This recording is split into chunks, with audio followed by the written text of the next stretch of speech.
আসন সমঝোতা, কৌশলগত ঐক্য আর শেষ মুহূর্তের হিসাব নিকাশে ব্যস্ত দলগুলো। এরই ধারাবাহিকতায় কয়েকদিন ধরে আলোচনায় জামাতে ইসলামী ও জাতীয় নাগরিক পার্টির সম্ভাব্য আসন সমঝোতা। শুক্রবার রাতে জামাত এনসিপির শীর্ষ পর্যায়ের নেতারা বৈঠক করেন। দলীয় সূত্র বলছে, সবকিছু ঠিক থাকলে সোমবারের মধ্যেই সমঝোতার বিষয়ে আনুষ্ঠানিক ঘোষণা আসতে পারে। এনসিপির নেতারা জানিয়েছে, এটি কোনো আদর্শিক জোট নয়। বাস্তবতা আর সংস্কার প্রশ্নে একমত হওয়ার কারণেই সমঝোতার আলোচনা চলছে। যে আলোচনা বা যে গুঞ্জন চলছে, এখনো পর্যন্ত এই ব্যাপারে চূড়ান্ত কোনো সিদ্ধান্ত হয় নাই। এটা এখনো আলোচনার মধ্যে আছে। নির্বাচনে কোনো আদর্শিক জোট গঠন করছে না। এনসিপি যদি কোনো জোট বা সমঝোতা করে, সেটা হবে একান্তই নির্বাচনী জোট। এদিকে ঈগল প্রতীকে মনোনয়ন সংগ্রহ করলেও এবি পার্টিও জোটে যুক্ত হওয়ার ইঙ্গিত দিয়েছে।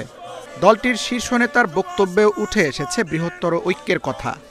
সময় আমাদের হাতে খুব কম, তো আমরা এমনিতে আমাদের যে গণতান্ত্রিক সংস্কার জোট, সেটার আমরা একটা প্রস্তুতি নিয়ে ফেলেছি। মোটামুটি একটা আসন সমঝোতা, নিজেরা কীভাবে নির্বাচন করব, নির্বাচনের ব্র্যান্ডিং কী হবে, সেটার জন্য আমরা কাজ করছি। কিন্তু ফার্দার অ্যালায়েন্সগুলো নিয়ে আমাদের মাত্র আলোচনা চলছে, এবং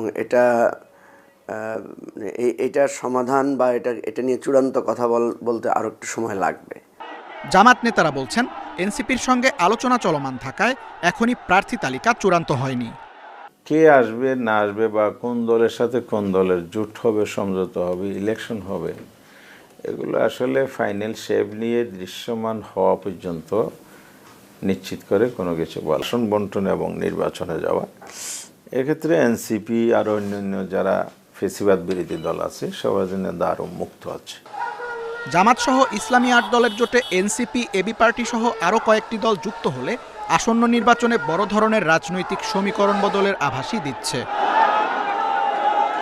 তানভীর আহমেদ, ইন্ডিপেন্ডেন্ট।